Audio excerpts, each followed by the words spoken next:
Brilliant, now you're all assembled round the fire. And it's a nice thing to do when you come to other cultures. You share stories. And I've travelled from the wilds of almost Scotland. I've come from the Scottish border through Newcastle. Let me tell you, it's a dark place. You should never go there. We should go in and make It rains all the time. It's full of Lancastrians as well. I don't know how it works. However, as I travelled down, we drove past a lot of signs for Wales, and it reminded me of a few of the great stories of Wales. They haven't got much else to do. Their national sport is singing, I believe. Who'd have thought? But there is a very old tale from Wales. And I noticed we had a fiddler, and I thought, why the hell not?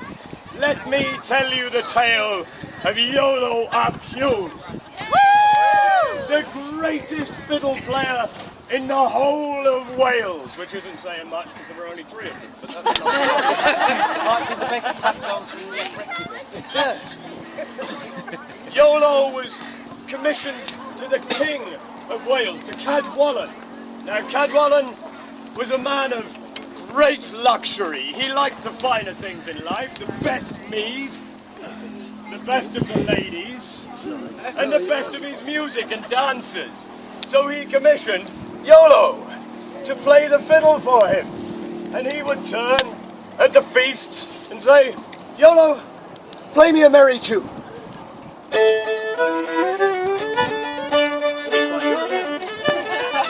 Oh yes, very good. And he took a king's commission. And he was paid royally.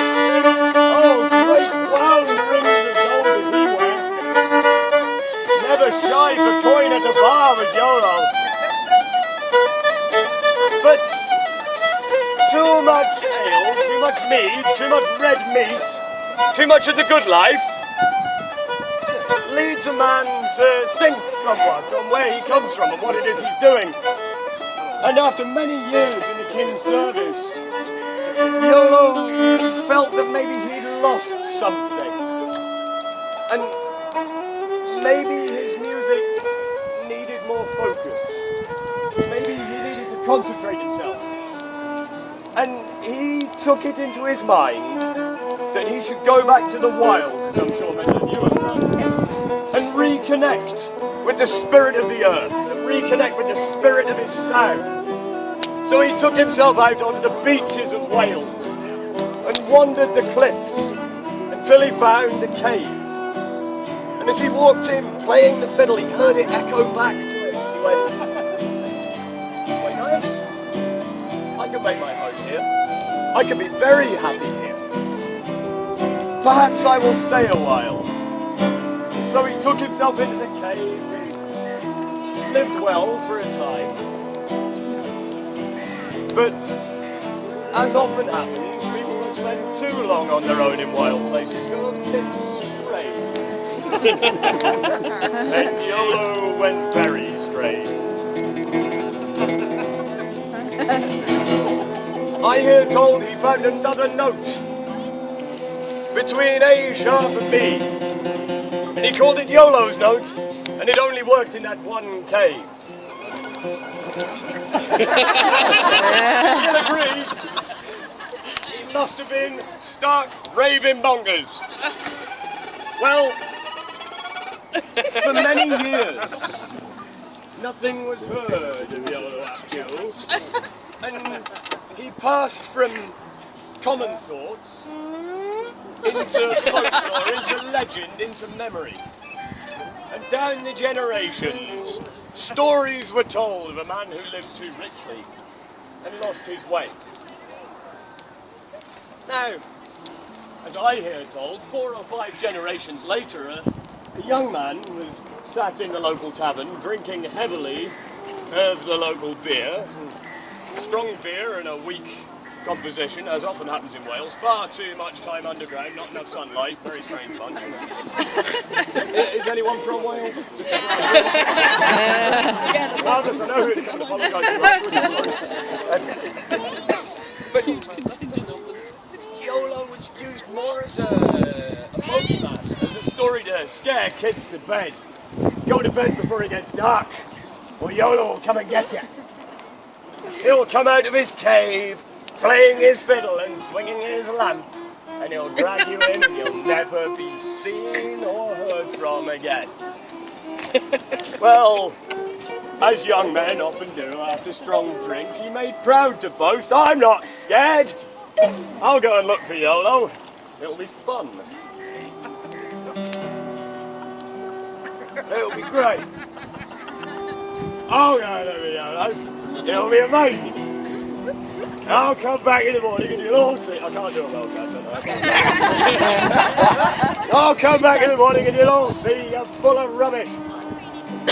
Well, they weren't the exact words he used, but there are here, so I'll let you imagine. You'll all see, it's just a tale. So he wandered down to the beach, and he listened, and he heard the woeful tune of the fiddle on the wind. You've all had it, that moment when your bum goes, and you realise you might have made a horrible mistake, but you're probably too committed now to turn around and go back.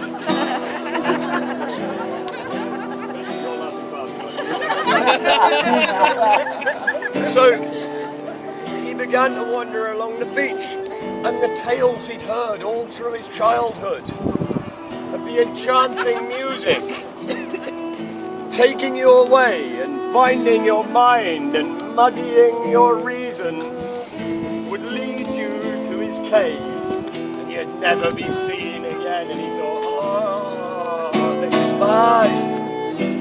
This is really bad. If I see a swinging light, I'm probably going to poo myself."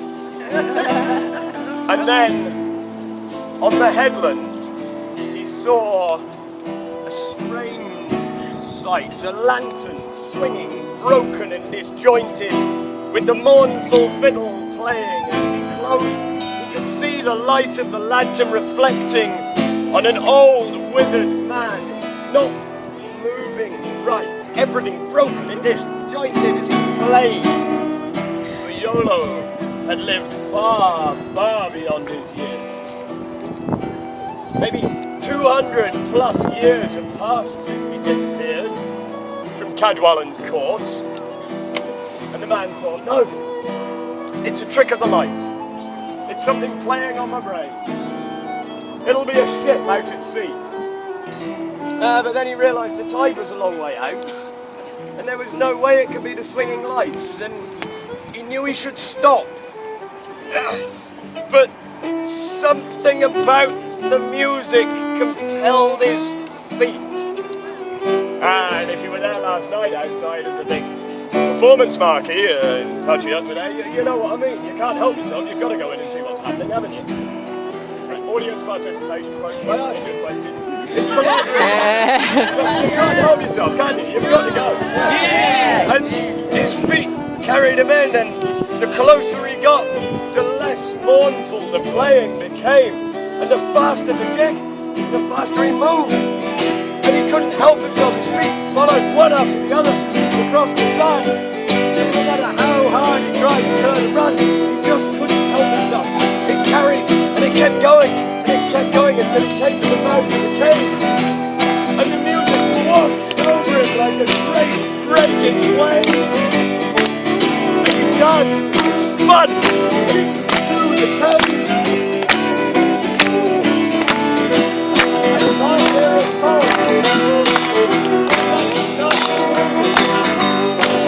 Still there,